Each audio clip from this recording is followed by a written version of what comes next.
Gente, nos metieron un golazo muy tenaz con el tema de la región metropolitana de Bogotá, porque esa cosa lo que hace es darle unos poderes increíbles a la alcaldesa, a nuestra vendedora de buses favorita, y al gobernador de Cundinamarca, el abogado de la Sergio Arboleda, perteneciente al emérito partido de la U. ¿Para qué? Para que tengan acceso a un presupuesto brutal, pongan los sueldos hasta de los empleados públicos, elijan al mismo director de la región metropolitana, etcétera, etcétera, etcétera. Y para hablar de todo eso tenemos aquí a dos personas. La primera que no ha estado en palabras mayores y le doy la bienvenida, Ivonne Tapia, concejala del municipio de Mosquera, socióloga, ambientalista, feminista, animalista. Así que bienvenida, Ivonne. Muchísimas gracias, Pablo. Ahora soy ex concejala del municipio porque hace un mes y medio renuncié porque estamos en otras actividades electorales en este momento. Pero eres candidata. Candidata a la Asamblea por Cundinamarca por el Pacto Histórico. Fabuloso, importantísimo. Quédense con ese nombre. Ivonne Tapia, candidata a la Asamblea por Cundinamarca por el Pacto Histórico. Y por supuesto, Carlos Carrillo, el mejor concejal de Bogotá, quien para mí era el mejor candidato a la alcaldía de Bogotá y ahora parece que ni siquiera va a tener sitio en el consejo, gracias a que no cayó en un chantaje, y eso tengo que contarlo, y me perdonas, Carlos, antes de que saludes, tengo que decirlo.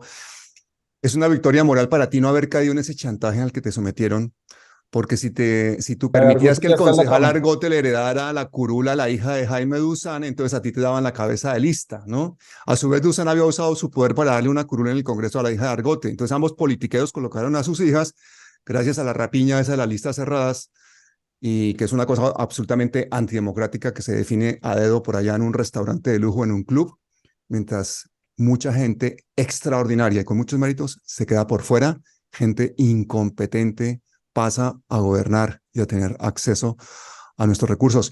Bienvenido, Carlos. Pablo, muchísimas gracias. Sí, pues bueno, lo que sucedió en el Polo Democrático pues fue lamentable, fue injusto, pero pues a veces hay reveses morales que se convierten en victorias, reveses electorales que se convierten en victorias morales. Y pues bueno, creo que cuando pasemos esta campaña, que espero tenga el mejor resultado posible para Gustavo Bolívar y para Heiner en Soacha, para esa lista del pacto en Cundinamarca, pero sí tenemos que ponernos a revisar a fondo cuál va a ser el futuro del pacto histórico, porque esto es insostenible. Hemos tenido pues muchos problemas con algunos en la bancada del Congreso, creo que no han dado lo que se esperaba que dieran, no les ha quedado un poco grande la cosa y pues han generado unos escándalos y unas polémicas que son innecesarias, que le hacen daño al gobierno, que le hacen daño al presidente y pues tendremos que empezar a construir quizás unos mecanismos mucho más democráticos. Yo siempre he dicho, Pablo y Bonedia, y hago una pequeña cuña aquí antes de que empecemos a hablar de región metropolitana, es indispensable que el pacto se convierta en un partido político. Esto no puede seguir siendo la suma de unas cúpulas de unos partidos que bloquean por completo la democracia y que terminan convirtiéndose, pues convirtiendo las listas cerradas en unas rapiñas. Aquí hay que crear un partido, hacer un congreso fundacional, elegir a los delegados por voto popular. Aquí la dirección del pacto no puede ser simplemente nombrada por azares de la muñeca y de la trampa, sino tiene que ser elegida por nuestras bases y por las personas que creen en nuestras ideas. Y pues por supuesto para elegir los miembros de la lista cerrada, pues eso debe hacerse a través de una consulta popular. Y quisiera empezar por preguntarle, Ivonne, ¿cuál es la importancia de lo que ha sucedido de declarar a Bogotá región metropolitana? ¿Cuál es la gravedad que tiene esto para los bogotanos y qué o cómo nos va a afectar esto nuestra vida? Bueno, Pablo, este acuerdo Bogotá-región en la región metropolitana, pues nos empezó desde el primer momento cuando se hizo la modificación del acto legislativo a causar una enorme preocupación, porque lo primero que hicieron fue excluir el derecho de la sociedad, de la gente, a decidir sobre si queríamos o no hacer parte de ese acuerdo regional. Excluyen la consulta popular, un mecanismo totalmente democrático, y ponen de ciento la presencia de la gobernación de Cundinamarca como el actor fundamental junto a la alcaldía de Bogotá en este acuerdo regional. No se socializó esa propuesta. Gravísimo. O sea, es una cosa antidemocrática, ¿no? Prácticamente cuando nos dimos cuenta ya en ese cambio que se hizo al artículo 325 de la Constitución mediante el acto legislativo, ya iban en la mitad de los debates, cuando decidieron por fin abrir la puerta para que la sociedad pudiera participar sobre algo que ya estaba prácticamente realizado. Ya los grandes gremios de la construcción, como tú lo decías en la introducción, que es Camacol y Pro Bogotá, habían constituido o habían hecho el estudio preliminar sobre el cual se constituyó este acuerdo regional. Ivonne, ¿y cuál es el objetivo? Declarar a Bogotá, pues, ciudad metropolitana. ¿Qué es lo que buscan con esto? ¿Cuál es la jugada? Bueno, finalmente entonces es el poder de decisión sobre los usos del suelo en Cundinamarca, sobre todo en los municipios de Sabana. Aquí realmente lo que estamos viendo es unos intereses inmobiliarios, ya que a través de esa región metropolitana pueden decidir incluso cómo se da el ordenamiento territorial dentro de los municipios. Y vamos a ver entonces la especulación de tierras, el volteo de tierras y los intereses de unos particulares sobre el interés de la población, en este caso cundinamarquesa. Pero no entiendo, ¿quién es el que coge más poder con esta reforma, con esta... El Consejo Regional, finalmente cuando se consolida la región metropolitana, hay un Consejo Regional que es un órgano de superior jerarquía que cada decisión que tenga ese Consejo Regional está por ¿Y encima quiénes de son las parte de ese decisiones. consejo? Los Los alcaldes. alcaldes de los municipios que decidan integrar la región metropolitana, el gobernador o gobernadora de Cundinamarca y el alcalde o alcaldesa de Bogotá. Uy, Son o sea que políticos decidiendo sobre los intereses de la Sin ciudadanía. votos.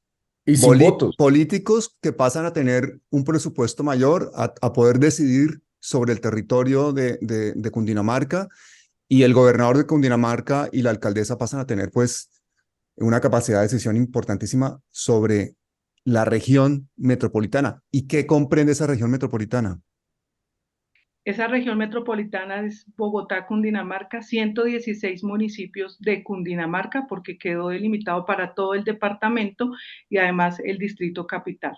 Entonces, lo que vamos a ver acá son unos grandes intereses, lastimosamente, que están por encima del interés de la ciudadanía cundinamarquesa y bogotana, claro está. Pero la gente de esos municipios no votó, por ejemplo, por Claudia López.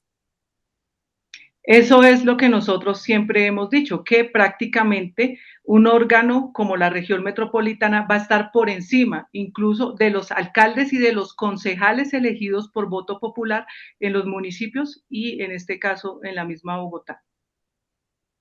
Uy, no tenaz. Carlos, y de los volteadores de tierras, que me imagino que se estarán frotando las manos con esto, podríamos decir con nombres propios cuáles son las empresas, cuáles son los volteadores de tierras que están o que han conseguido doblarle la muñeca a la democracia para conseguir aprobar esta Bogotá, que ahora se extiende hasta los límites de Cundinamarca. Bueno, distintas empresas. Por supuesto que el sector inmobiliario, curiosamente, un sector que ha sido tan productivo como el sector de la Sabana de Bogotá. Recordemos que prácticamente el 35% de la riqueza del país se genera en estos municipios. Nosotros, pues, somos el motor de la nación. Pero pues aquí hay industria, aquí hay, pues bueno, una cantidad de empresarios que generan, creo yo, dinero de la manera más honesta y que generan empleo, pero hay digamos que hay un sesgo hacia que sea la construcción la encargada de generar la riqueza. En lugar de estar pensando en generar valor agregado, de exportar cosas que valgan, de fortalecer nuestros mercados, pues aquí desde hace tiempo ha habido una idea de que la manera de desarrollar la economía es poner a una gente precarizada a pegar ladrillos y a las masas a comprar unos apartamentos así de diminutos a unos precios escandalosos, y en lugar de poderse ir de vacaciones o en lugar de poder hacer un doctorado o en lugar de poder darle una mejor vida a sus hijos, pues le dedican los años más productivos de sus vidas a pagar unas hipotecas, ¿cierto? Entonces, eso es un poco lo que se ha pensado para el modelo de desarrollo, y terminan siendo los constructores los grandes beneficiados con esto. Incluso el comité intergremial tiene silla dentro de la región metropolitana en lugar de que lo tengan las universidades o las comunidades indígenas o los ambientalistas. Quien tiene silla es el comité intergremial y eso surge de la ley que se da posterior al cambio en la Constitución. Pero permíteme, Pablo, decir una cosa, porque es que tú vives en Madrid, ¿cierto? Sí. Madrid tomó una decisión hace unos 25, 30 años, y es construir una metrópoli integrada a través de una red de trenes, de los Renfe. Entonces, en Madrid, tú vas allá a Tocha y coges una línea de cercanías, ¿cierto? Y esa línea de cercanías te lleva a un municipio donde se están dando unos desarrollos de manera organizada. Eso es una decisión que la ciudad toma porque dice, bueno, aquí necesitamos más gente, necesitamos unos municipios dormitorios, pero hay un acuerdo entre los municipios. No es una imposición, sino, pues bueno, los señores de Guadalajara, de no sé, de donde sea, dicen, listo, usted me va a meter aquí 20.000 viviendas, 10.000 viviendas, póngala, pero póngame un tren de cercanías, porque si no, ¿cómo vamos a hacer? Entonces se desarrolla el territorio de una manera organizada y se conectan los centros urbanos a través de esos trenes Renfe que son extraordinarios, ¿no? Puedes irte ahí con la bicicleta, con lo que sea. Llegas al centro y ahí te vas a buscar tu trabajo. Aquí no es así, porque aquí es imposible construir una red de trenes, yo no entiendo por qué. Entonces lo que hacen es mandar una carretera, la perimetral o la que sea, voltear las tierras, convertir suelos agrícolas de una, de una generosidad que es difícil de encontrar en el mundo. Es que la sabana tiene unos de los mejores suelos del planeta Tierra, de los más fértiles, de los que podrían garantizar la soberanía alimentaria de la región y del país. Y lo que hacen es empezar a sembrar edificios de cajitas de fósforos de 50 metros cuadrados carísimos para que la gente se endeude y viva ahí. Ese volteo de tierras ha sido, pues creo yo, de lo que más ha destruido la sabana en los últimos años. Y en lugar de organizar el territorio con unos trenes de cercanías, con unos cascos urbanos bien desarrollados, porque nadie está diciendo que la gente no se vaya, que viva en una choza o que se quede viviendo en una casa en el árbol, no. Listo, pues si la gente quiere irse a vivir a Mosquera, pues que se vaya, esto es un país libre, aquí no hay pasaportes internos, ¿no? Si yo me quiero ir a vivir mañana al Rosal, si me quiero ir a vivir a Sopó, porque me gusta ir a la cabaña alpina, pues bueno, será mi decisión, ¿no? Pues no es que vaya mucho porque es más caro que en Carulla, pero es un país libre, la gente puede irse a vivir donde quiera. El problema aquí es que estos intereses económicos voltean las tierras, eso es la piedra filosofal. Entonces convierten una finca con potreros y vacas en terreno urbano que cuesta miles de millones de pesos. Ahí está el negocio. Ivonne, tú has sido concejal de Mosquera hasta hace poco. Allá fue donde hicieron su negocito los hijos de Uribe, ¿no? ¿Has vivido tú esa etapa? Cuéntanos un poquito cómo está Mosquera ahora y cómo debería estar. Claro, Pablo, yo en el año 2008, junto con el entonces senador Gustavo Petro, en ese momento Petro estaba de senador, y el senador Jorge Robledo, hicimos los debates y las denuncias sobre el volteo de tierras con la zona franca de Occidente y de cómo por decisiones públicas se benefician unos particulares, en este caso los hijos del expresidente Uribe, cómo posteriormente, al cambiársele el uso de suelo, esos terrenos se valorizan casi más de 100 veces su valor inicial, y posteriormente cómo el gobierno nacional hace la declaratoria de zona franca, en el cual ellos no le pagaron al municipio un impuesto por esa mayor valorización al uso del suelo que se llama la plusvalía, cómo dejaron de pagar incluso ese impuesto al municipio, y posteriormente cómo el mismo alcalde del municipio de Mosquera se benefició también con una porción de terreno de esos mismos lotes de la zona franca, ya que se los dieron a él en pago por ese cambio de uso del suelo. Lastimosamente, Mosquera, con esos planes de ordenamiento territorial, lo que se ha visto es el favorecimiento pues a las grandes inmobiliarias. Aquí en Mosquera todas las inmobiliarias, todas las constructoras tienen asiento, como lo decía el concejal Carrillo, cambian la vocación de unos suelos agrícolas muy productivos por grandes moles de cemento, y hoy estamos pues en un problema social, ambiental, de movilidad, y una crisis realmente dura en el municipio de Mosquera, precisamente por esos volteos de tierras que no han pensado nunca realmente en la calidad de vida de nuestros habitantes. Y bueno, y en el caso de esos terrenos de los hijos de Uribe, ¿alguien terminó en la cárcel? ¿Hay alguna sentencia? ¿Hay algún juicio que siga hoy en día? Sobre eso no pasó absolutamente nada, más allá de los debates que se dieron en el Congreso, de algunas denuncias que se hicieron ante los entes de control, pero finalmente no hubo ningún responsable, nadie fue a la cárcel, nadie asumió la responsabilidad de todo lo que eso ha generado acá en el municipio, de lo que eso ha implicado, digamos, para Mosquera, y los recursos nunca llegaron tampoco al presupuesto municipal por el concepto de plusvalía. Increíble.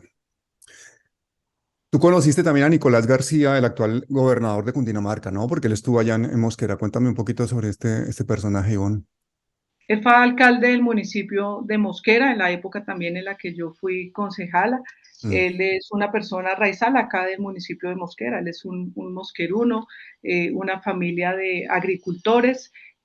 Ha tenido un ascenso en la política bastante vertiginoso, muy grande. Ha pasado de ser secretario de gobierno del municipio de Mosquera, posteriormente alcalde, ahora gobernador. Han crecido políticamente bastante en Cundinamarca y fuera de Cundinamarca también, con mm. algunas alianzas políticas en otros departamentos como Santander. Y pues vemos con preocupación cómo se consolida este sector político en estas elecciones, pues vemos que la mayoría de partidos los tienen cooptados ellos. Aquí la democracia cada vez se delimita más. Vemos candidatos que son del sector político de Nicolás García y de Jorge Rey con más de 10, 11 avales, restringiendo aún más la posibilidad de que otros actores políticos puedan participar en estas contiendas electorales. ¿Y tiene antecedentes de volteo de tierras cuando estaba allí en Mosquera? En el año 2013 se hizo aquí un cambio de uso de suelo, frente a eso no hay denuncias, realmente las denuncias sobre el tema de volteo de tierras son en el Plan Básico de Ordenamiento del año 2006, con el tema de la zona franca de Occidente, posteriormente en el 2009, con el cambio de uso de suelo que hizo el exalcalde Álvaro Rincón junto a un grupo de concejales, que sobre eso sí hay un proceso judicial, pero frente al tema de Nicolás García, pues no reposa ninguna responsabilidad directa, salvo que él era secretario de gobierno en el año 2009, cuando se hizo ese cambio de uso de suelo. Hay una vinculación con él, pero no es de manera directa porque el alcalde no era él en ese momento. Ahí lo que hicieron fue modificar el POT para que se enriquecieran algunas personas, o me equivoco. Así es, modificaron una porción de terreno en una zona que era rural, la convirtieron en suelo de expansión. La misma propietaria de ese terreno al cual se lo compraron cuando era rural los denunció porque claramente pues fue un engaño hacia ella. Posteriormente ese terreno se valorizó 150 veces más de lo que a ella se lo habían adquirido, y esa misma propietaria denuncia al alcalde de Mosquera y al concejal que fue el que sirvió de mediador en esa transacción. Tenaz. Y ese señor Nicolás García pasa a ser ahora que es el gobernador de Cundinamarca, pasa a ser ahora un superpoderoso con competencias en todo Bogotá gracias a esta región metropolitana. Ella, Sí. la alcaldesa, el gobernador de Cundinamarca van a aprobar el presupuesto anual de la región metropolitana, van a ponerle el sueldo a los empleados públicos y van a elegir al director de esa región metropolitana. Yo no entiendo, Carlos, cómo los concejales de Bogotá han aprobado esto. ¿Cómo sucedió eso?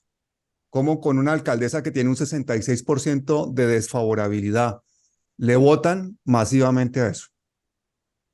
No, pues es que si la alcaldesa le pide al consejo que le autorice construir un acuaparque en la Plaza de Bolívar, el consejo le dice que sí. Es un consejo que está absolutamente entregado por mermelada y hoy lo vamos a ver en las elecciones. Vean, Ujú. es que yo he dicho varias veces que mi barba es profética, ¿no? Es bíblica. Es como unas barbas de estas de una pintura de Caravaggio, una cosa así. Entonces, esa barba profética, pues me lleva a decir que los amigotes de la alcaldesa van a ser reelegidos concejales, porque es que les ha dado Claro. toda la mermelada del distrito, les ha repartido las alcaldías locales, los institutos.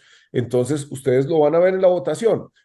Todos los concejales que han juiciosamente aprobado todo lo que la alcaldesa diga, pues serán reelegidos con Oiga, y algunos. esos tipos votaron algo en lo que están entregando sus propias competencias, ¿no? votaron en contra de sus propias competencias. Y hay una cosa que es Absurdo. increíble, es que esto está tan mal diseñado en términos de técnica legislativa, que terminan siendo 9 concejaluchos de Bogotá, 9 concejaluchos de la Comisión de Gobierno, los que deciden si hay o no hay región metropolitana. Mm. Si 9 concejales de la Comisión de Gobierno, o sea, esto es enredado de explicar, pero para que la gente lo entienda en concreto. Si esos 9 concejales hubieran dicho no, no habría región metropolitana. Claudia López tiene 36 de los 45 concejales, ¿no? Y de esos 9, ¿cuántos tiene? De esos 9, no, la comisión tiene 15, se necesitaban 9 votos para unirlo. Ah, vale. Entonces, es realmente sorprendente que se haya dejado una decisión de semejante magnitud en manos de una corporacioncita tan corruptible como el Consejo de Bogotá. Pero es que esto viene, vea, yo quisiera decir una cosa que no se me olvide sobre el volteo de tierras, para que entendamos más o menos cuál es el modus operandi y cuál ha sido la historia de esto, y además es una buena historia, es un buen cuento porque está Peñalosa. Entonces, en todo lo que esté Peñalosa, pues eso siempre tiene Mm. su grado de diversión. Mejor vendedor de buses del mundo, Pero internacional. además de vendedor de buses, viene de una familia de volteadores de tierras. ¿Por Ah, qué? sí. Claro, la familia Mm. Peñalosa ha tenido negocios inmobiliarios toda la vida. El papá de Peñalosa, que homónimo suyo, Enrique Peñalosa Camargo. Enrique Peñalosa, papá, era el promotor de la zona franca de Bogotá. La zona franca de Bogotá es un ejemplo perfecto de lo que es un volteo de tierras. Cogieron 86 hectáreas de fincas lecheras en la frontera con Mosquera, en Fontibón, y las convirtieron de una firma en oro puro, en una zona franca. Imagínense ustedes. Entonces, ese es probablemente el proyecto de desarrollo inmobiliario más grande de la década de los 90. ¿Saben quién firmó como secretario de planeación esa zona franca? Bien. Quien era entonces director de planeación era Andrés Escobar, que después pasó a ser gerente de Metro de Peñalosa, gerente de Metro Vivienda, gerente de la renovación urbana Virgilio Barco, de la empresa de renovación urbana Virgilio Barco, etcétera, etcétera, etcétera. Es todo lo mismo. Mm. Entonces vienen y le hacen el favor al político, después el político lo mete en los negocios, después lo lleva al otro y después vuelve y después pasa y después vuelve. Es una puerta giratoria absolutamente clara. Es tal el Mm. favor que le hicieron a los Peñalosa que en 30 años no se lo han acabado de pagar.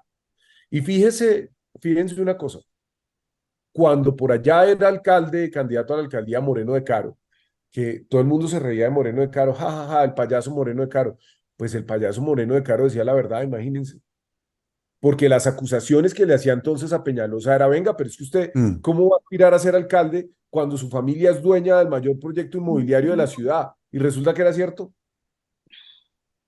Tenaz. Gente, intentamos sacarle la piedra a Carrillo. Carlos, bueno, primero, ¿se acuerdan que dijimos que el concejal Argote y el impresentable, el presidente de Colpensiones, Jaime Duzán, le colocaron le consiguieron puesto a sus hijas, tanto en el Consejo como en el Congreso, y este es el sacrificio último que hace Carlos Carrillo, porque al no aceptar esa lista cerrada, esa rapiña y esos nombramientos, pues entonces le cuesta a él también incluso hasta su puesto en el Consejo. Bueno, ahí viene la pregunta. Carlos, ¿tú sabes cuál es el sueldo de Duzán como presidente de Colpensiones? 80 millones de pesos más la tarjeta de crédito. Uy, sí, hermano. Yo de verdad cuando me enteré eso decía, no puede ser. Gana muchísimo más que el presidente este tipo. Sí, pero 80 millones de pesos más cosas, más cosas. pero ¿Cómo puede eso, haber esos sueldos en la administración colombiana? ¿Cómo puede pasar eso? Y cómo gente que está intentando luchar por los bogotanos, por los colombianos, pierde una curul porque no hay una democracia en las listas. Esto a mí me cabrea muchísimo, yo lo siento. sí. Afortunadamente no soy periodista y esto no es un medio de comunicación, pero a mí esto me indigna muchísimo, muchísimo, que una persona como tú se quede, por ejemplo, fuera del Consejo. Y bueno, ¿tú qué opinas de las listas cerradas y cómo es el panorama del pacto histórico en Bogotá? Bueno, frente a las listas cerradas, yo creo que como mecanismo de cohesión partidario pueden funcionar siempre y cuando hayan unas previas. O sea, esto no puede ser a dedo, ni por el bolígrafo, ni por el poder político o económico de un cacique. Tenemos es que fortalecernos como estructura. Estoy totalmente de acuerdo con Carlos. El pacto histórico se tiene que convertir en un partido, pero debe haber una democracia Mm. interna que permita obviamente fortalecer los procesos para en vista a unas elecciones. Lo de Bogotá lo lamento muchísimo, me parece terrible, se lo dije a Carlos personalmente, aquí no perdió Carlos Cartillo, aquí perdió Bogotá Perdió y Bogotá. perdimos la ciudadanía que pierde a uno de los mejores concejales, por no decir el mejor concejal de Bogotá. Pero yo creo que eso ha servido para que la gente se dé cuenta de cómo funciona la política en Colombia. Y sabiendo que Carlos está con Gustavo Bolívar, eso le va a granjear muchísimos votos a Gustavo Bolívar porque ya está bien. Bogotá tiene un presupuesto de 31 billones y medio de pesos al año. Imagínense esa vaina. 31 billones y medio de pesos al año. Eso es lo que puede pasar a manejar el próximo alcalde de Bogotá, que puede ser el Chico Uribe Galán, el Chico Uribe Molano, el Chico Uribe Oviedo, o puede ser Gustavo Bolívar. ¿Qué opinas tú de los candidatos? ¿Cuál ha sido su actitud ante el tema de la región metropolitana de Bogotá, Carlos? Bueno, yo estoy trabajando en eso dentro de la campaña, porque, por ejemplo, uno de los puntos débiles, y pues yo, pues esto lo hemos hablado con Gustavo, y pues mi papel en esta campaña es justamente enriquecerla, ha sido ese tema. Él no se ha pronunciado demasiado. Yo creo que cada vez está más empapado del tema y cada vez entiende más que este es un tema que es indispensable en la discusión, porque cuando él pase a ser alcalde de Bogotá, va a tener poder de veto sobre los municipios de la Sabana, va a adquirir poder como alcalde de Bogotá sobre los demás municipios sin que nadie en Mosquera vote por él, sin que nadie en Soacha vote por él, y él pasa a tener poder sobre eso. Les digo una cosa que es bien peligrosa, la valorización regional. Mm. Entonces, si el alcalde de Bogotá y el gobernador de Cundinamarca, porque eso del Consejo Regional, eso es chimbísimo. El Consejo Regional son los alcaldes de los municipios que son mayoritariamente pues súbditos del rey de Cundinamarca Mm. y el gobernador y el alcalde de Bogotá. Entonces eso lo decide el gobernador Jorge III, porque este será básicamente su tercer periodo como Jorge gobernador. Rey, sí. Nicolás García pues es su lacayo. El gobernador y el alcalde de Bogotá pueden definir valorizaciones regionales sin preguntarle a nadie, sin pasarlo por un consejo de nada. Eso es, imagínate, Pablo, unos impuestos, perdónenme la redundancia y la cacofonía, unos impuestos que no pasan por la verificación de ninguna corporación Mm. colegiada. Eso no tiene mayor sentido y eso es bastante antidemocrático, pero así es. Entonces, si se le ocurre al próximo alcalde y al próximo gobernador de Cundinamarca hacer un proyecto, un Transmilenio, que es lo que les gusta, un Transmilenio de Bogotá a Girardot o lo que sea, y lo cobran por valorización regional, pues lo pueden hacer sin preguntarle ningún consejo. Hay un aumento en las tasas de impuestos a los vehículos. Puede haber aumento también en los impuestos prediales y demás para poder financiar esa región metropolitana. Aquí también le van a meter la mano a los bolsillos a las personas de la región y a las personas de Bogotá. Carlos, ¿y tú crees que aparte de Gustavo hay algún otro candidato ahora mismo a la alcaldía de Bogotá que se opondría a esa barbaridad? Sí, la verdad es que sí. ¿Quién Eh, más? Fíjate, Pablo, que cuando esto se discutió cuando el acto legislativo se estaba discutiendo en el Congreso, fueron dos senadores los que particularmente se opusieron. Uno fue el hoy presidente Gustavo Petro y el otro fue Rodrigo Lara, que también estaba en la Comisión Primera del Senado. Mm. Pero recordemos, Carlos, que Rodrigo Lara al final termina salvándoles el Sí, artículo de la modificación del acto legislativo. Casi a las 11 de la noche, Rodrigo Lara el que lo redacta para que todos estén de acuerdo y terminan votándolo favorablemente. Rodrigo Lara se opuso al acto legislativo. y se opusieron básicamente dos senadores en la comisión primera, Rodrigo Lara y Gustavo Petro, porque aquí, desgraciadamente, cuando se dio la discusión del cambio a la Constitución, pasó como un transmilenio sin frenos, y los mismos congresistas del pacto histórico en ese momento del petrismo, ¿cierto? Lo dejaron pasar, no dijeron nada, hasta cuando iba en sexto debate y el presidente dice, vengan un momento, esto es una locura, el hoy presidente, Gustavo Petro, que era senador de la comisión primera, y ahí es cuando todos cambian y dicen, venga, venga, no, no, no, no, no, no, no, pero sí fue en esa discusión del acto legislativo públicamente Rodrigo Lara y Gustavo Petro quienes más se opusieron. Al final hay una conciliación, pero es que no había mayorías para tumbar eso. No Mm. quedó bien, o sea, el cambio a la Constitución está mal. La única forma de solucionar eso es un cambio nuevamente en la Constitución, pero en este momento yo no veo que haya ambiente político para que eso sea posible. Bueno, pero de todas Entonces, formas, Lara es un neoliberal, ¿no? Él, sí, sí, pues, sin duda. su modelo de desarrollo de la capital, ¿cuál es, Carlos? Rodrigo Lara es un hombre de, yo creo, de centro derecha. Él dice ser liberal, pero pues es que el liberalismo Mm. está a la derecha. Pero yo sí creo que incluso el mismo Galán es consciente de el fenómeno de volteos de tierras. Eso también hay que decirlo. O sea, Sí. todo señor, todo honor. Una de las personas que más duro le ha dado a Rey, pues ha sido Carlos Fernando Galán. Vamos a Ujú. ver qué pasa hoy con esta serie de alianzas, porque es bien importante recordar que hoy Claudia López y su círculo político son los mejores aliados de Jorge Emilio Ujú. Rey en Cundinamarca. Claudia López decía, y lo decía públicamente, decía que Jorge Emilio Rey era el presidente, el líder, el capo del cartel de los POT.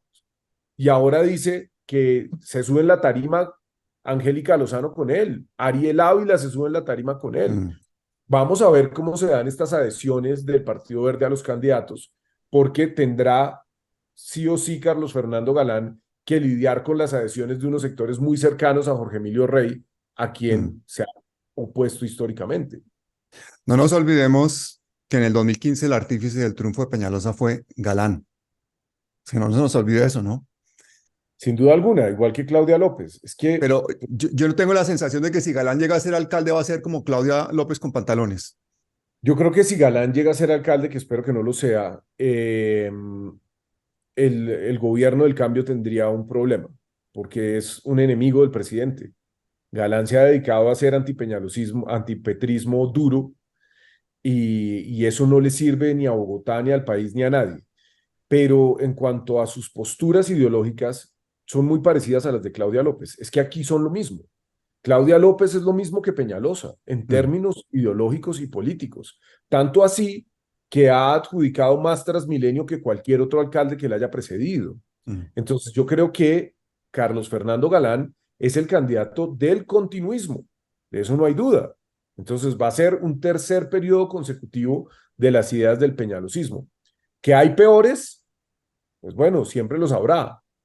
O sea, que gane el uribismo, pues es peor a que gane la tibieza. Pero Oye, y pues en yo, esa última encuesta, ¿por qué inflaron tanto a Galán y bajaron tanto a Lara? ¿Cuál es la jugada que están planeando ahí?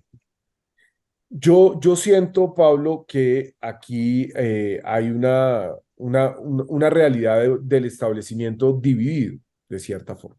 Entonces, esos sectores de centro derecha, esos sectores liberales, están mayoritariamente con Carlos Fernando Galán y quieren asegurar pues una segunda vuelta contra unos sectores más progresistas divididos, atomizados y ojalá engañados. Ya vamos a ver cuáles son las adhesiones verdes a Galán, ¿no? Ahí por sus adhesiones los conoceréis. Sí. Vamos a ver quiénes son los que hace 4 años decían que Claudia, que no sé qué, que el progresismo, y ahora van a terminar en las toldas de Galán. Ya los vamos a ver, ¿no? Eso es cuestión de días. Empiezan a saltar los claudistas para allá. Entonces llegará Jubinao allá, llegará el concejal más joven de la galaxia allá, y la operación Avispa y Ariel Ávila para donde Robledo, porque donde Galán no lo van a recibir, sino también Mm. llegaba allá. Entonces, esas adhesiones nos van a dejar claro dónde es que está poniendo los huevitos Claudia López. Y los huevitos los está poniendo en Galán. porque es el que le garantiza el continuismo. Las encuestas son muy mentirosas. Yo no soy amigo de encuestas que no sean realizadas por las propias campañas. Si una campaña encarga una encuesta, pues puede confiar en ella. Esas encuestas internas son unas herramientas útiles, pero las encuestas que los que publican los grandes medios generalmente están muy viciadas. Entonces yo en este momento no puedo tener claridad sobre cómo está realmente la foto en Bogotá, porque unos dicen que Galán está en 26, otros dicen que está en 22, unos dicen que Gustavo está en 18, otros que están en 12, unos dicen que Lara está en 10, otros dicen que está en 5. Yo realmente no sé aquí. Hay para todos los gustos, ¿no? Pero buscan influir el voto clarísimamente. Sin duda Ivonne, alguna, y sacar de la foto a unos, ¿no? claro, sacar de la foto a uno, pero el problema es que todo el mundo va a estar en segunda vuelta contra Gustavo Bolívar. ¿Tú cómo ves ese panorama en la segunda vuelta? Ivonne, ¿tú crees que es probable, posible que ganemos en primera vuelta por goleada? Porque en la segunda vuelta se pone la cosa muy cuesta arriba, ¿no? Esta es Bueno, una gran también decían preocupación. lo mismo de Petro y mira lo que pasó. Sí, esa es una gran preocupación porque la verdad no nos dimos ni siquiera cuenta en qué momento nos metieron eso de la segunda vuelta. No sé, realmente, así como pasó con la región metropolitana, cuando nos dimos cuenta, eso ya Jugadita prácticamente maestra. estaba aprobado. Fue una gran jugada que hicieron precisamente la derecha buscando quitarle lo que la izquierda o los sectores democráticos y Mm. alternativos han podido avanzar en Bogotá. El ideal, obviamente, sería poder ganar en primera vuelta. Creo que Gustavo Bolívar, en compañía del equipo técnico, y que bien que Carlos esté integrando ese equipo y esté aportando todo ese conocimiento que él tiene sobre Bogotá a esta campaña. Creo que Gustavo ha avanzado mucho. Creo que ha reafirmado, digamos, los votos que se habían dispersado un poco de los sectores alternativos, parte del Partido Verde que ya está llegando a esa campaña de Gustavo Bolívar. Creo que hoy van a haber unas adiciones, unos concejales del Partido Verde van a adherir a la campaña de Bolívar y me parece que es un gran avance, pero preocupante el tema de la segunda vuelta porque como tú lo dices, Pablo, aquí van a ser todos contra Mm. Bolívar. Entonces, si nosotros no logramos articular y podemos avanzar en esta primera vuelta, va a ser difícil. Toca echársela toda en la primera vuelta, gente, no se confíen. Toca hacer acopio de votos y a pesar del fraude, como hicimos en las presidenciales, aquí en este caso, a pesar de todos los intentos, de todas las encuestas, de toda la derecha, de todos los volteadores de tierra, de todos los neoliberales que se puedan poner de acuerdo para hacer cualquier jugada, hay que ganarles en primera vuelta y por goleada. Carlos, tú tenías con diferencia el mejor programa de gobierno para la alcaldía de Bogotá y ahora es parte del programa de Gustavo Bolívar. Quisiera preguntarte una cosa muy importante, las nuevas troncales de Transmilenio, ¿quién va a operar eso? Ahora hay una operadora pública que Claudia ha intentado privatizar por debajo de la cuerda, ¿no? El 20%, pero ¿qué va a pasar con las otras? Así es. Bueno, una de las decisiones importantes que va a tomar el próximo alcalde de Bogotá es justamente esa. ¿Cuál es la operación de la troncal de la 68 que desgraciadamente entrará en operación? Imagínense ustedes convertir la 68 nuevamente en otra Caracas, como si no fuera suficientes con las que ya tenemos. Esa troncal será operada por quien decida el próximo alcalde. Los contratos de la NQS, de las Américas y de la SUA se vencen en un año largo, entonces también será el próximo alcalde quien decida si tienen operación pública o se renueva la concesión. Eso es algo clave de preguntarle a los candidatos. Señor Oviedo, ¿usted se compromete a que la operación sea pública? Señor Galán, ¿usted se compromete a que la operación sea pública? Porque nosotros sí nos comprometemos a que la operación sea pública. Señor Lara, ¿usted se compromete a que la operación sea pública? Esos compromisos hay que hacerlos y exigírselos de una vez. Y otra cosa que es muy importante y que pasa un tanto desapercibida porque está escondida, pero que es importantísima, es Recaudo Bogotá, es tu llave, es la tarjeta. Eso es un negocio multimillonario Eso es de que los hoy Ríos Velilla, ¿no? de los ríos Velilla. Eso El también se marido ve. de Darcy Quinn, la mujer mejor informada de Colombia. Sí, señor. Esos mismos ríos Velilla. Oye, y esa cosa de que tenga solamente un 20 de privatización, una de esas troncales, ¿cuál es el objetivo? ¿Qué operación hay encubierta teniendo ese 20% de privatización en una troncal? Pues primero eso da cuenta de lo enemiga que ha sido Claudia López siempre de lo público. Entonces ella sale a decir que la operadora pública le pone apodo, ¿no? La Rolita le dice a la operadora Mm. pública, al operador distrital de transporte. La Rolita, que a ella le gustan los apodos. Entonces ella trata a los ciudadanos como si fueran niños de 4 años.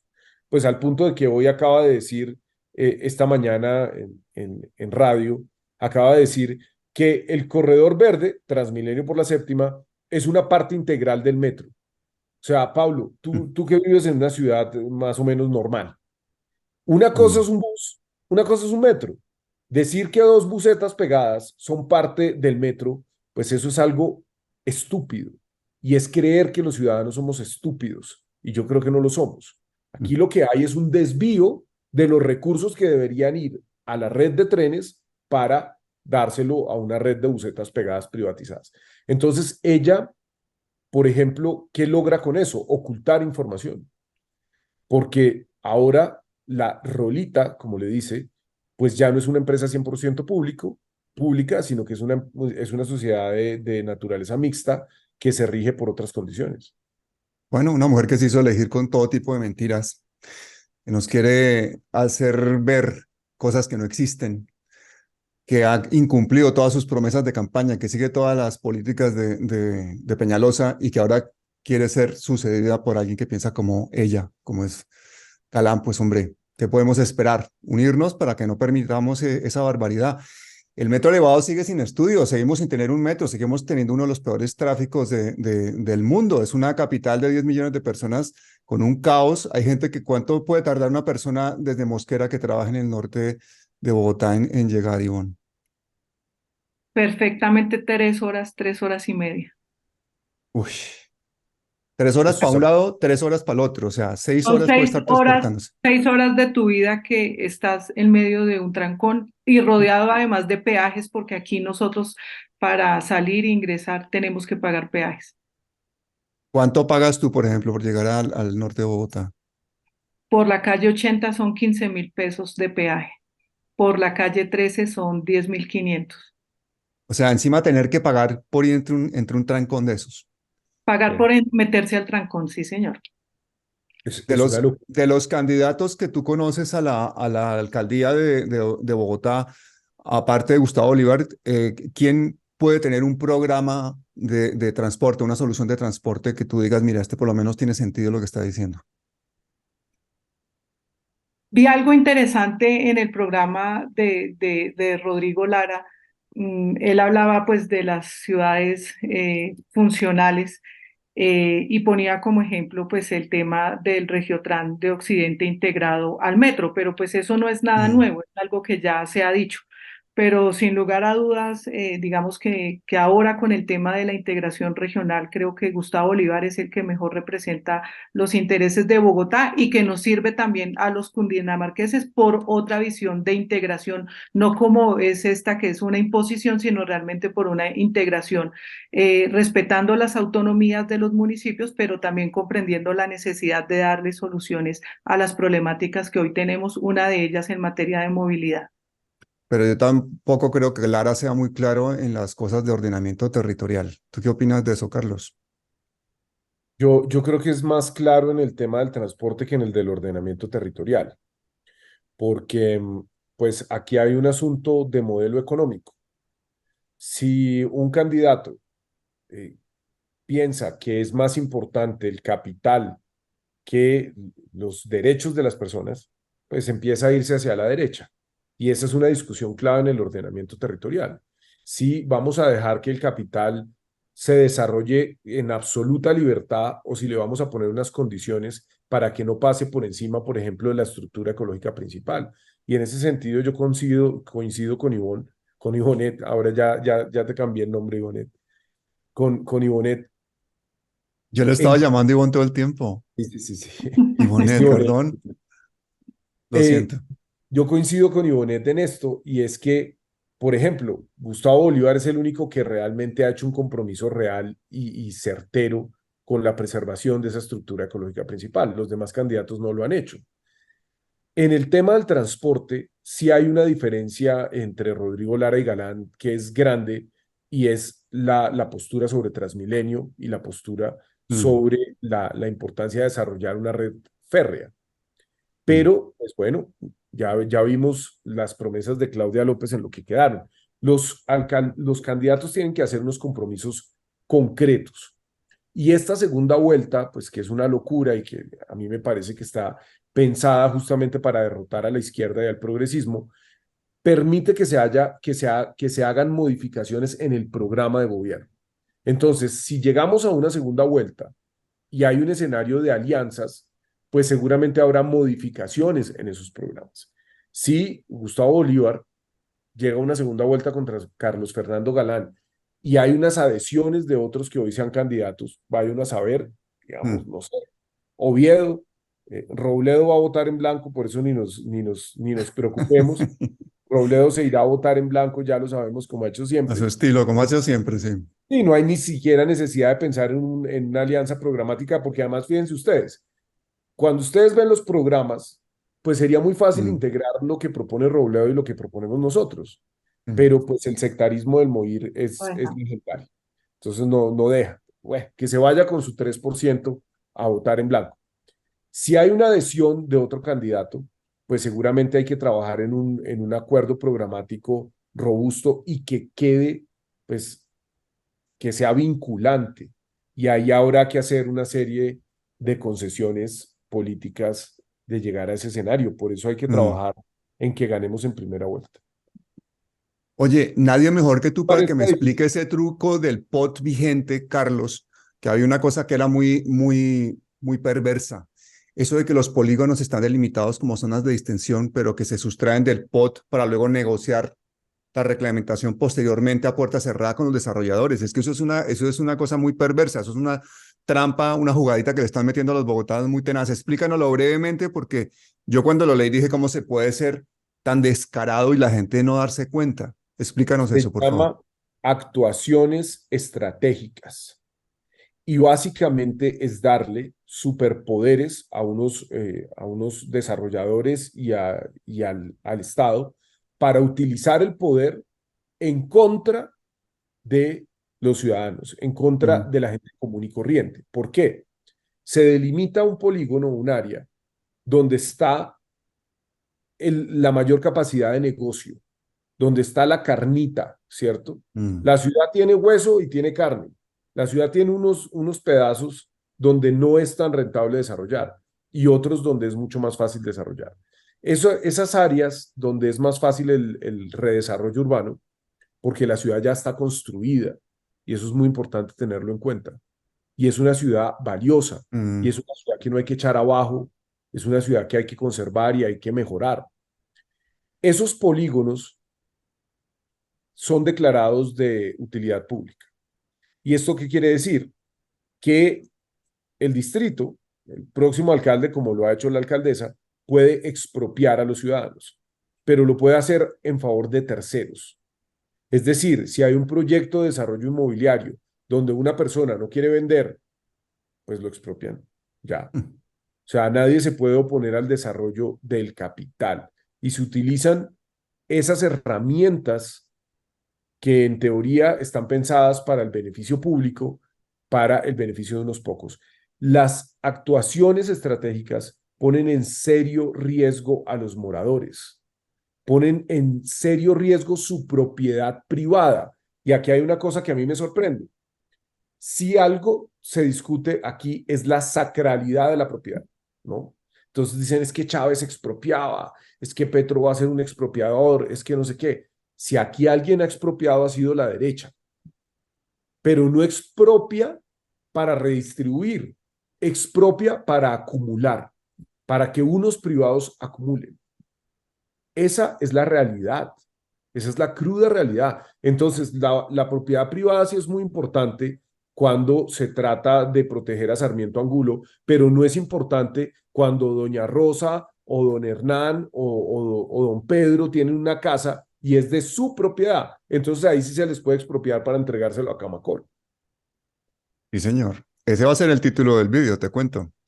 La derecha ha expropiado mucho más que la izquierda, sigue haciéndolo. Y no solamente con los territorios, con las empresas públicas, con un montón de cosas, con todo tipo de trucos. Y Bonet, en estos días, una cosa que dijo Lara que a mí no me gustó nada, me pareció como muy venenosa. Decía que en las próximas elecciones lo que se estaba buscando era que Gustavo Petro gobernara también en cuerpo ajeno Bogotá. O sea, que eso no es para elegir alcalde, sino que para que Petro extienda su dominio a Bogotá, como intentando identificar totalmente las políticas, la ideología y todo lo de Petro con Gustavo Bolívar para restarle a Bolívar de alguna manera. ¿Qué opinas de eso? ¿Este ejercicio que vamos a hacer de las elecciones en Bogotá va a ser un referendo para Petro o esto va a ser realmente unas elecciones en que la gente va a apostar por el mejor candidato para Bogotá?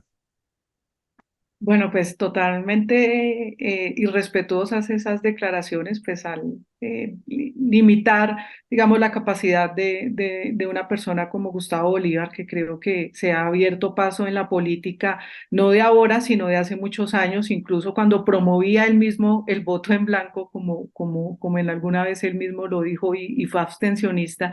Entonces, como que limitarlo a que es el títere de Gustavo Petro, pues creo que no hace justicia realmente con la trayectoria que ha tenido Mm. Gustavo Bolívar. Yo creo que es importante en estas elecciones que la ciudadanía pueda ver el ejercicio político de cada uno de los candidatos, que pueda ver concretamente cuáles son sus propuestas, que analice obviamente los programas de gobierno, en el caso del alcalde de Bogotá, y que en los territorios, en este caso en los municipios, también puedan tener conocimiento de cuál es el récord político de cada uno de los que estamos aspirando, porque nosotros no somos ni los lacayos de Gustavo Petro, ni los que hacemos todo lo que Gustavo Petro nos diga, porque entre otras cosas eso fue parte del discurso de Juanita Gubertus y de Angélica Lozano cuando nos opusimos a la región metropolitana, y era que nosotros nos oponíamos, era porque éramos los mandaderos de Gustavo Petro, y no, aquí somos es defensores del territorio, de unas ideas, de unos principios, de unas luchas que históricamente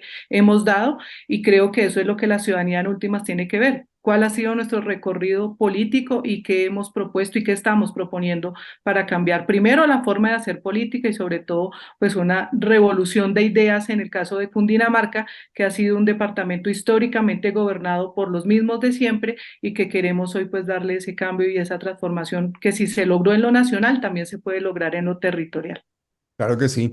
A mí me da mucha risa ver esos debates, las palizas que se meten Galán y Lara, ¿no? Ya es que ambos son delfines, ambos son aristócratas, ambos vienen con sus padres asesinados, ambos vienen en esa lucha por el liberalismo. El liberalismo se lo quedó al final, la familia Galán se lo quedó como una empresa familiar. Y Lara es una cosa que no les perdona, ¿no? Entonces a mí me da muchísima risa ver esas formas en que se tiran los trastos. Ambos han estado en cambio radical. Y luego las encuestas inflan a Galán y a Oviedo. ¿Cuál es el miedo entonces que le tienen a Lara, Carlos? ¿Recoge Yo, votos de otras partes, no solamente de la derecha, del centro? ¿O cuál es la razón para que le tengan tanto miedo a Lara que tengan que inflar a Galán y a Oviedo en las encuestas? yo creo que Rodrigo Lara ha demostrado algo que es complicado en política y es la independencia, incluso haciendo cosas que van en contra de nuestros intereses desde el progresismo. Yo recuerdo que cuando tumbó las curules de la paz, cuando era presidente de la Cámara de Representantes, las tumbó. Fue él como presidente el que tumbó las curules de la paz, ¿cierto? Eso en su momento pues generó mucho rechazo desde quienes defendimos el proceso de paz, pero además las tumbó siendo presidente de la Cámara de Representantes y siendo miembro de un partido de gobierno, Mm. ¿no? Entonces, digamos que eso no es fácil que un político lo haga. Yo no me imagino a David Racero, por ejemplo, haciendo algo en contra de la agenda de Petro. Eso nunca va a pasar. En este caso, Rodrigo Lara lo hizo. Y después, pues un poco el tiempo le da la razón, porque fíjense ustedes que ahí se metieron pues unos personajes absolutamente complicadísimos, El pero hijo de Jorge 40, ¿no? el hijo de Jorge Uf. 40, en fin, y pues digamos que esos grados de independencia en la política Mm. pueden ser muy peligrosos para algunos. Entonces, pues Pero creo que es más independencia fácil, relativa. Acuérdate que también intentó extenderle la inmunidad a los expresidentes y el gran creo que favorecido ayer a Uribe.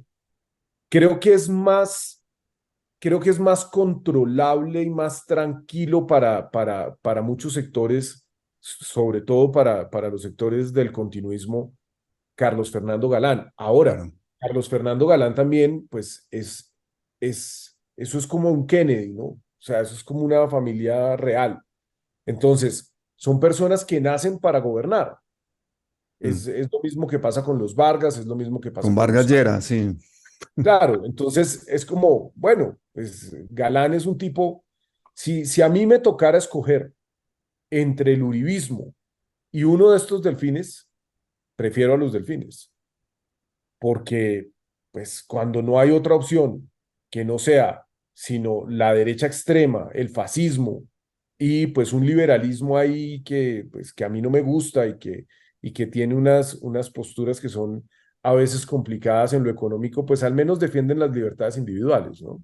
Pero ahí menos malo es Lara, porque no es la continuación del neoliberalismo salvaje de Claudia López, pero también es un tibio, es un amigo del emprendimiento, de los capitales En estos privados, de días, grandes capitales, de la especulación. O sea, sí, en estos días la silla vacía hizo un análisis sobre los programas de gobierno y qué candidatos estaban más alejados de Claudia López. mm, Quien está más alejado de Claudia López es Rodrigo Lara. Pero ahí también hay que evaluar una cosa que es interesante y es que Claudia López se hace pasar por ser progresista. Entonces, eso ya es un chiste. sí, eso es un chiste, pero increíblemente es así. Pero yo sí creo que la apuesta más sólida, sin duda alguna, es la de Gustavo Bolívar. Pero además hay una cosa. Eso que tú mencionabas, Pablo, sobre las palabras desobligantes de Lara sobre Bolívar. Bolívar es petrista y eso no es pecado y eso no es delito. Y es una persona que ha sido leal a un proceso político, no solamente al del presidente, sino al del pacto histórico. Y eso no es malo, eso no es de ninguna manera condenable. Y yo sí siento que Gustavo se está rodeando bien, que él está construyendo un equipo poderoso. La presencia que a veces puede ser un poco polémica porque los medios la odian de Carolina Corcho ahí es Mm. importante. Entonces, Bolívar está construyendo un equipo de campaña que creo yo es muy cualificado y que tendría de llegar Gustavo a ser alcalde de Bogotá, tendría la capacidad de gobernar bien y de mejorar la vida de los bogotanos. Y Bonet, ¿cómo viviste tú allí desde Mosquera esa época en la que Peñalosa destruyó todo lo de Petro, lo de las basuras, lo primero, cuando liquidó Aguas de Bogotá, cuando reprivatizó la prestación del servicio, echó a los empleados de la manera más ruin a los que recogían basura? ¿Cómo viviste tú esa época? Bueno, como un retroceso porque precisamente nosotros acá en Mosquera buscábamos tomar varios de los aspectos que la Bogotá humana había dejado, entre ellos pues la recuperación de las empresas públicas. En el caso del municipio de Mosquera, tanto nuestra empresa de acueducto como la prestadora de aseo estaban en manos de los privados y para nosotros sí era importante, digamos, tomar ese modelo de Bogotá con una operación pública que permitiera también a su vez bajar las tarifas y mejorar obviamente la prestación del servicio y cuando llega Peñalosa pues ese retroceso para nosotros fue un golpe mortal porque estos actores políticos de acá pues obviamente siguen un modelo privatizador y en últimas pues son sus propios intereses porque ellos mismos son los dueños de las empresas prestadoras a través de sus testaferros. De otro lado, también nosotros en Cundinamarca, algunos municipios de Sabana, compramos a Bogotá el agua en bloque. Bogotá nos vende el agua tratada a nosotros.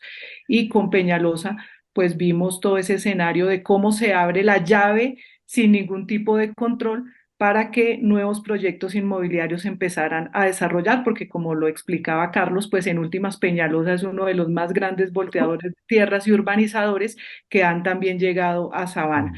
Entonces, esa época de Peñalosa fue realmente un retroceso también para nosotros aquí en el municipio, ya que varias de las acciones que habíamos logrado avanzar con la Bogotá humana, pues quedaron estancadas cuando aparece nuevamente Peñalosa, que siempre vio a Mosquera como un hueco, como una porción de terreno. Ese hueco que ustedes ven allá, eso es Mosquera y nos sirve para hacer nuestros patio talleres de Transmilenio, para seguirles inundando de industria, de proyectos urbanísticos, pero no para construir vías y para mejorar las condiciones y la calidad de vida de los mosquerunos.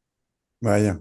Y gente, no se olviden que Galán estuvo 10 años en Cambio Radical y Lara estuvo 11 años. Pero, Carlos, para mí, sinceramente, el peor de Pero todos me ahora ninguno parece se acuerda, ¿no? Oviedo. ¿Perdón? Ahora ninguno se acuerda. Y a mí me parece interesante ver con quién está Vargas, porque Ah, pues el general es un poco una apuesta desesperada para que Cambio Radical tenga un candidato, pero Vargas va a poner sus huevitos, que no son pocos, mm. en alguna de esas candidaturas. ¿Y tú por quién crees que se va a decantar? ¿Qué le dice, Pues qué te dice la barba? qué me dice la barba profética? Yo veo hoy más cerca a la bancada en el Consejo de Cambio Radical, que creo que es, digamos, la información más de primera mano que yo tengo. Yo Mm. veo a esa bancada de Cambio Radical más cerca de Carlos Fernando Galán. Oiga, y no hemos hablado de Oviedo, que para mí es el peor. El programa este libertario de Oviedo, privatizar, Es ¿no? Entregarle todo libertario, al mercado, parece mi ley. total, total, total. ¿Qué opinan de Oviedo? Pero Pablo, además, es como mi ley, es paleolibertario. A mí si algo me impresionó, yo siempre he sabido que Oviedo es un hombre de derechas. El hecho de que haga parte de una comunidad diversa no cambia un ápice No tiene cuál es nada su que ver. agenda económica. Mm, Es además, pues, clarísimo que pues, él está de parte del capitalismo desenfrenado, de la mercantilización de todo, pues si pueden privatizar el agua lluvia, que la privaticen, pero a mí hay algo que sí me sorprendió y es verlo teniendo posturas tan poco claras sobre las libertades individuales. Entonces sí, es un poco, en términos ideológicos, algo que se puede asemejar a lo de Milei, que son liberales desenfrenados en lo económico, pero conservadores en cuanto a las libertades individuales. Milei es enemigo del aborto, bueno, en fin. Y Oviedo en un debate, en uno de los primeros que tuvo, no fue capaz de expresarse abiertamente en favor de la interrupción voluntaria del embarazo. No fue capaz de pronunciarse en favor de la regularización del consumo de sustancias psicoactivas. No fue capaz de pronunciarse en contra de las corridas de toros. Bueno, en fin, o sea, yo creo que es por donde se le mire un conservador de línea dura. ¿A ti qué te parece Oviedo, Ivonne? Además que trata de mostrarse como el técnico, ¿no? Como el tecnócrata que Tecnócrata, sí. todo lo da con cifras, con datos, desde el análisis y demás. Se muestra también como el antipolítico y al inicio de su campaña era como el diferente, ¿no? Es como ese político, no político, y logra conquistar una porción de voto, sobre todo en los jóvenes, que lo veía así como la tercera vía, ¿no? Como ni Mm. izquierda ni derecha, sino que ahí, pero yo creo que ya a medida que han pasado los debates nos hemos dado cuenta en verdad quién es Oviedo y no, fatal, no creo que sea una opción real para gobernar, ni sobre todo pues como con una claridad política frente a los diferentes temas, como lo decía Carlos, en torno a las libertades, sobre todo individuales, que parece patinar demasiado en eso. Y Bonetti, ¿tú crees que toda esta guerra sucia que está haciendo la derecha, el centro y todo el mundo en contra de Petro precisamente para en estas regionales, para que pierda el progresismo? Te doy el ejemplo en el programa este de Los Informantes, donde le hacen la entrevista al hermano de Petro y editan el vídeo precisamente para que parezca que el tipo está diciendo que fue a conseguir 1,5 millones de votos a las cárceles, prometiéndole a los extraditables pues beneficios. ¿Tú crees que toda esa guerra sucia realmente va a afectar a la gente al momento de votar, por ejemplo, para la alcaldía de Bogotá? ¿O ya estamos en un momento en el que la gente, gracias a todos estos canales alternativos y a todas estas manifestaciones, a toda esta lucha social, se ha dado cuenta que no hay que comer cuento? Gracias que existen los medios alternativos, porque si fuera por los medios masivos, los medios grandes, digamos, la desinformación sería aún mayor, pero sí alcanzan a causar mella y afectar. En el caso, digamos, de Bogotá, donde tal vez la gente, el contenido que consume, por decirlo de alguna manera, es mucho más alternativo. Lastimosamente en las provincias y en el caso de Cundinamarca, la gente sí ve los medios tradicionales. La gente sí ve Caracol, la gente sí ve RCN y se deja llevar lastimosamente mucho por eso. Nuestra tarea también ha sido la de educar a la gente en una cultura informativa mucho más amplia, que no se queden solamente con lo que ven en los grandes medios, sino que puedan también ver esa información que no les está llegando de manera directa, pero que sí está y la pueden acceder fácilmente a través de los canales virtuales. Nosotros tenemos gobierno, pero no tenemos poder. El poder mediático sigue estando en manos pues, de los políticos tradicionales, de esas economías tradicionales, y nos han afectado. Sí, nos han afectado. Creo que nosotros no hemos sido capaces tampoco con los medios públicos de tener una contrainformación. Hay que trabajar mucho en eso. Espero que Holman Morris y Nórida Rodríguez hagan un buen papel con los canales públicos donde puedan informar mucho mejor a la ciudadanía. Sin embargo, pues creo que lastimosamente el poder mediático sí nos ha afectado y también hay que decirlo, el pacto histórico también ha cometido errores, el gobierno también se ha equivocado en cosas y eso hay que asumirlo y nos va a costar también electoralmente. Carlos, ¿y tú que en la estrategia actual de Gustavo Bolívar para la alcaldía, qué cosas crees que habría que implementar en estos días que quedan de campaña? Yo creo que hay un asunto que es estadístico y que tiene que ver con estrategia de campaña y es aliviar una tensión de un relato que lamentablemente perdimos. Yo he defendido el estallido social, yo he defendido las causas de ese estallido social. Mm, Yo creo que si bien hubo algunas infiltraciones y en todo proceso de esa magnitud, pues hubo personas que actuaron de manera equivocada. mm, El estallido social es legítimo, pues fue algo que creo que le dio la posibilidad también al progresismo de llegar al poder. Así haya sido incluso porque el establecimiento tomó la decisión de permitir que esa tensión se liberara a través de un nuevo gobierno, de un cambio en el bloque de poder.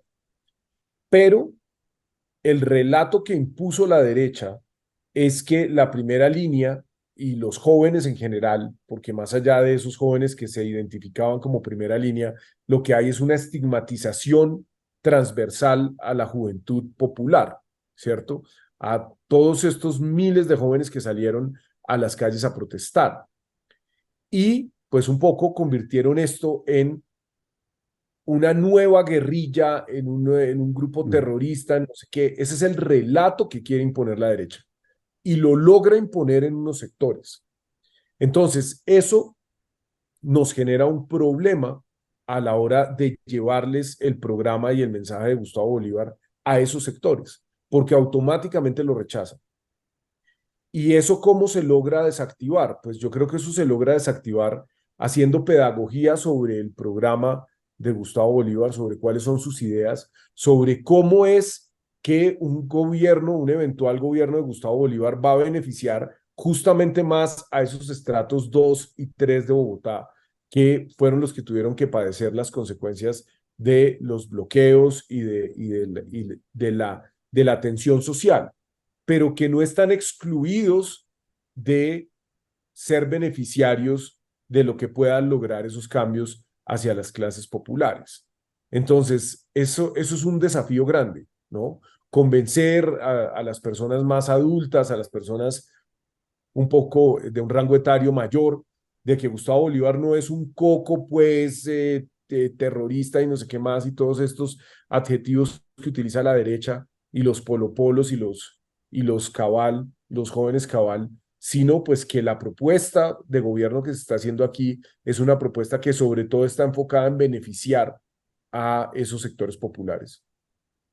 Yo creo que lo has bordado. Yo creo que ha sido de verdad muy, muy pedagógico todo lo que nos han contado ustedes dos. De verdad que se los agradezco muchísimo. Yo a la gente le gustaría decirle una última cosa, y es que los medios de comunicación hoy en día son el actor ideológico más importante de nuestra época para marcar el imaginario colectivo. O sea, los progresistas que no entiendan esto no tienen oportunidad de vencer a la extrema derecha, porque tanto la extrema derecha como los fascistas sí lo entienden bien. Y hoy en día todos ustedes con un teléfono, con un celular, tienen la posibilidad de hacer parte de esa batalla. Entonces, Canales alternativos, potenciarlos a tope. Hagan sus cadenas de WhatsApp, transmitan los contenidos, suscríbanse al canal de Carlos Carrillo, suscríbanse a los canales que realmente les aporten pedagogía y conocimiento, no que vivan del amarillismo. Bloqueen, desuscríbanse de otros canales y compartan activamente contenidos que vean ustedes que pueden ayudar a transformar este imaginario colectivo. Muchísimas gracias, Carlos. Muchísimas gracias, Ivonnet. Y hasta siempre.